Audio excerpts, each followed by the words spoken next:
Hi, we're Quentin Curious Volumes. My name is James, and today's Tuesday. I'm going to do a tag on Tag Tuesday.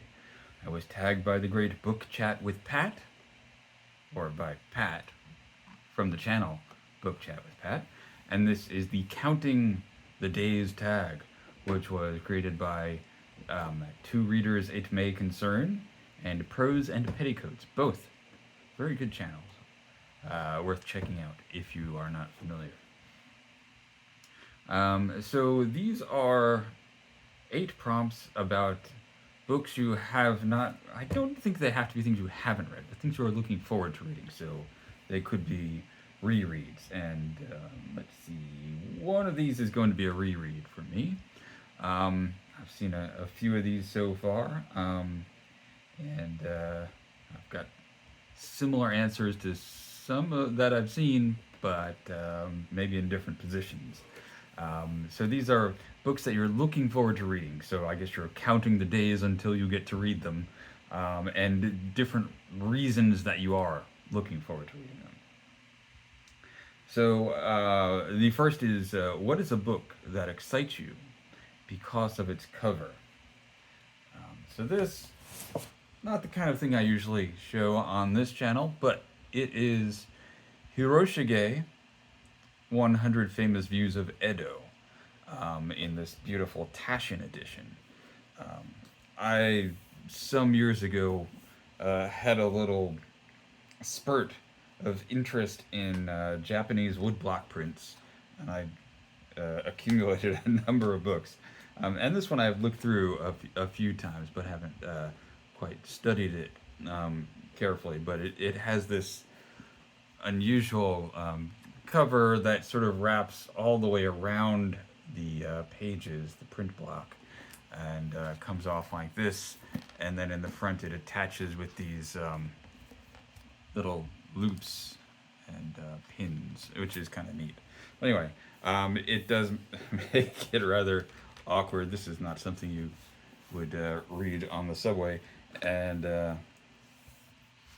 the print block is not actually even attached to the cover, it seems. So it's kind of a big paperback that is bound with string on one end, and it's just beautiful.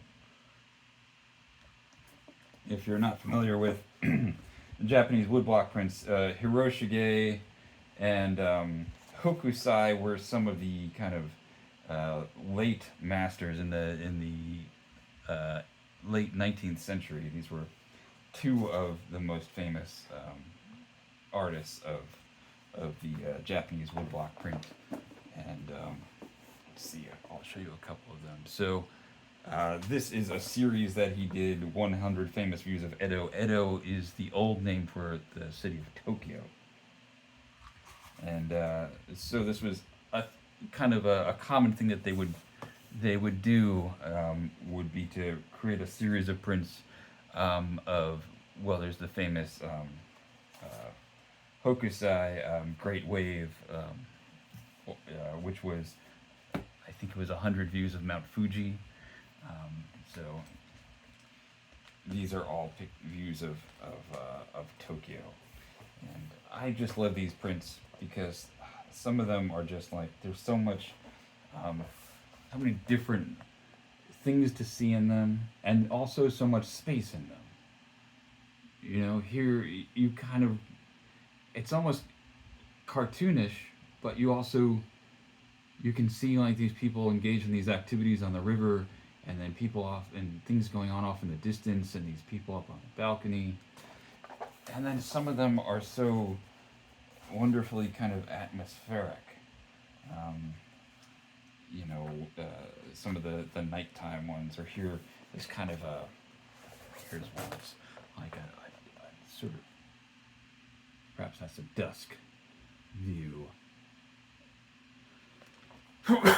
Excuse me. Anyway, so I am looking forward to reading this because of the cover and also because of the contents. So let's see.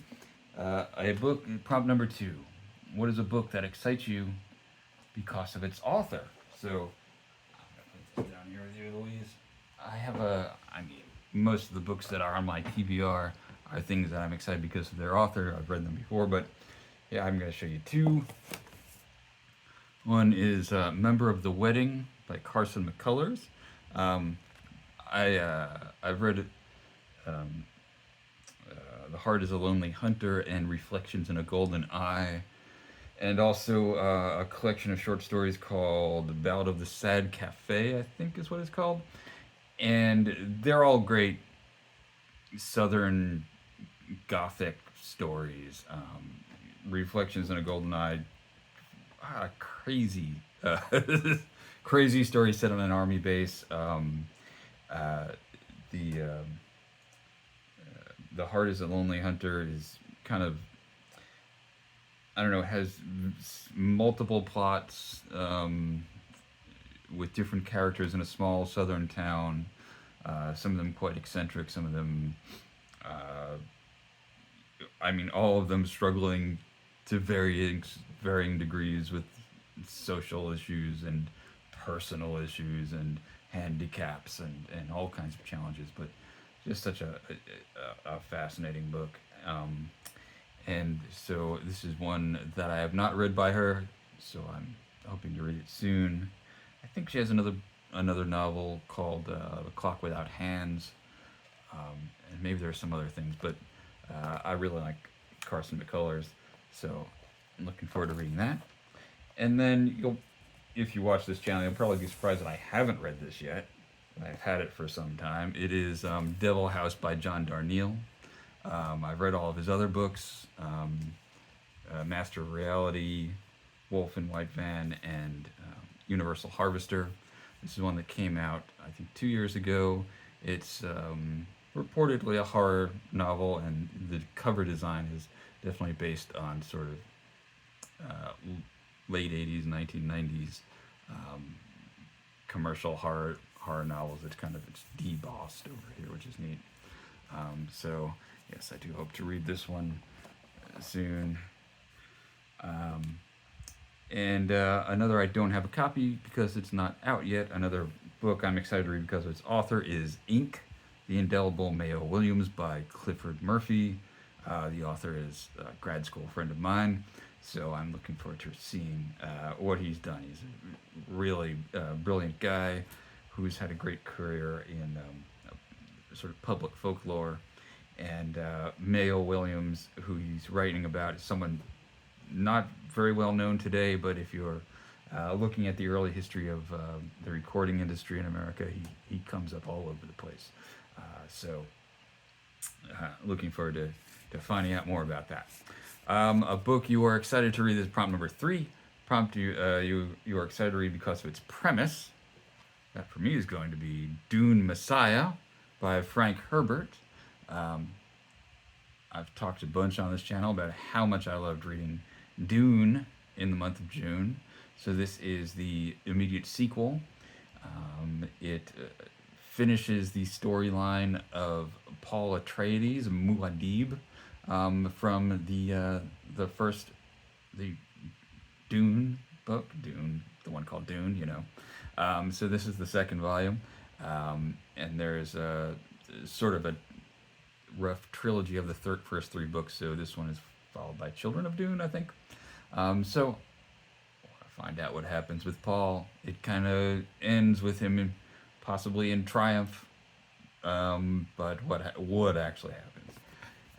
There we go. Let's see.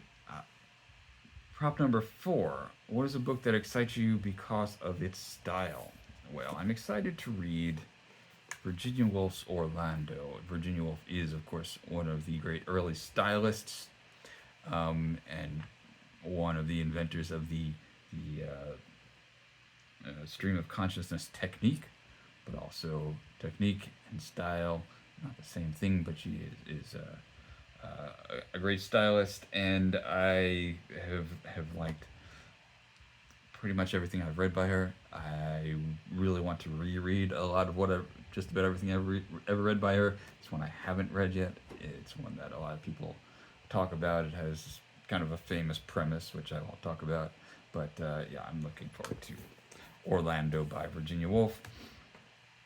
Prompt number 5. What is a book that excites you because of its influence? So here I've got two, and they're really famous examples of their genres, and these are genres that I have not read very much of. So I kind of am hoping to get a little bit more up to speed on on these genres.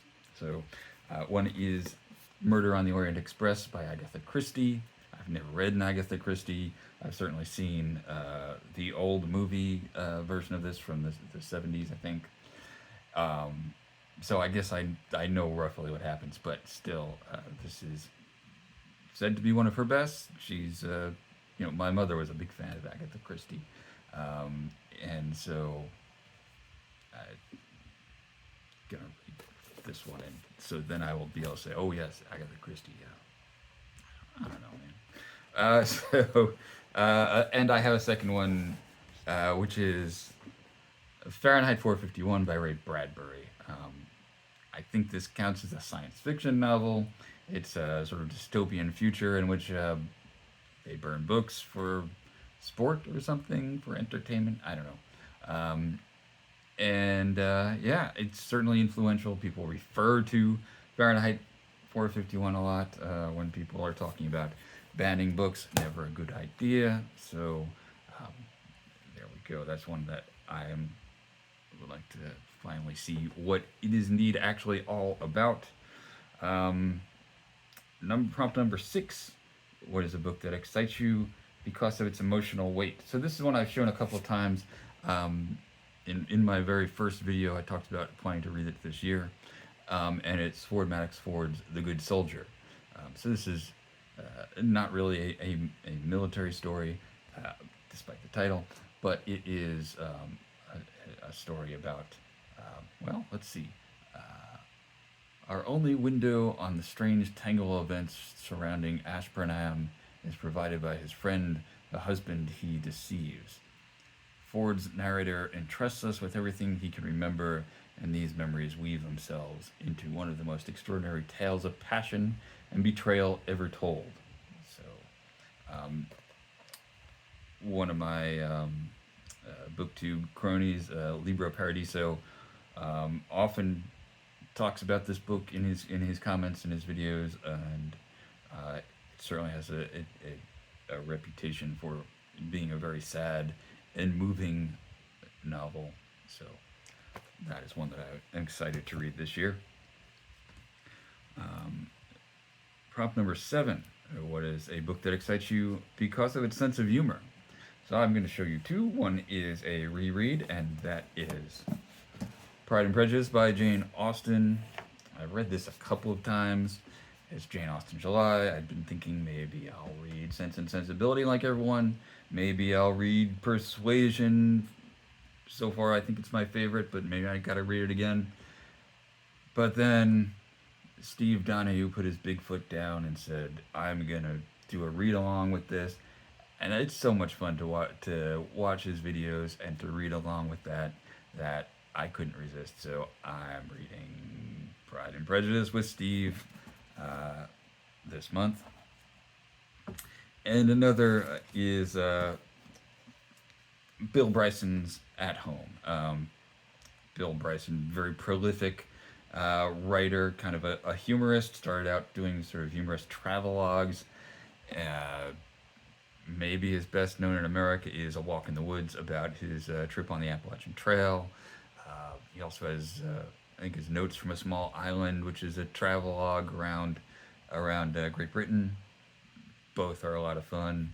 I've never picked up a Bill Bryson that wasn't just a blast, and lately he's doing these kind of, like he did a short history of nearly everything, which is kind of a history of science.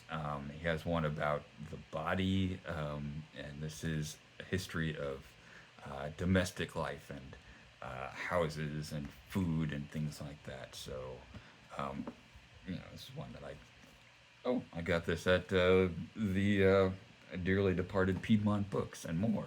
So I've had this on my shelf for a while, and I'm sure it's going to be just a ton of fun. And then prompt number 8. What is a book that excites you because of its challenge or difficulty?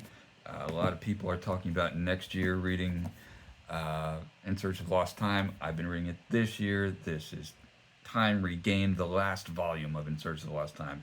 I'm on 3 of 6 or 3 of 7, depending on how you count. This is 6 or 7 at the last volume, depending on how you count. And I'm looking forward to reading it because of the challenge of having got through all of the rest of them. Will I finish it this year? Probably not, but maybe. If I finish it this year, will I join the read along that starts in January where people can read 10 pages of In Search of Lost Time? Yeah, I don't know. Probably not. But I am looking forward to getting it off of my TBR and actually, I have been enjoying Vermont Way the last couple of days. It's sort of an up and down thing for me, but the recent sections that I've been reading have been pretty fun. So that tag. The last prompt is to tag some people. So I'm going to tag Linda at Elder Talk. I'm going to tag Mega Whopping Giga Bookworm. I'm going to tag Strange Identity Paper. Fellow Poodle Enthusiast. I'm going to tag Debs at Raynor Reads. I'm going to tag Libro Paradiso, who looks like he's moved into his new place. Maybe will he do this tag? He doesn't usually, but just want to mention him again. Maybe he could name The Good Soldier by Ford Max Ford for all of these. I don't know. And then Big Hard Books and Classics, Alan at Big Hard Books and Classics. All right. Thanks for watching, everybody. I'll talk to you again later.